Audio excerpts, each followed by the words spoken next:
నిత్యానందముండును పరమందున, నీతి సమాధానము ఉండు నచ్చట.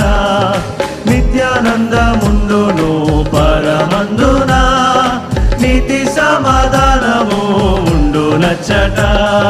పొందెదను విశ్రాంతిని శ్రమలన్నీయు విడి, పొందెదను విశ్రాంతిని శ్రమలన్నీయు విడి, పరలోకము నా దేశము.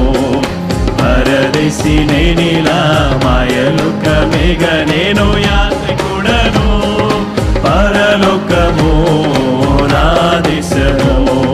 పరదేశి నేనిలా మాయలోకమేగ నేను యాత్రికుడను. ఎంతో అందమైనది పరలోకము, అసమానమైనది నా దేశము. ఎంతో అందమైనది పరలోకము, అసమానమైనది నా దేశము. ఎల్లప్పుడూ విశ్వాసముతో యాత్రను సాగింతును, ఎల్లప్పుడూ విశ్వాసముతో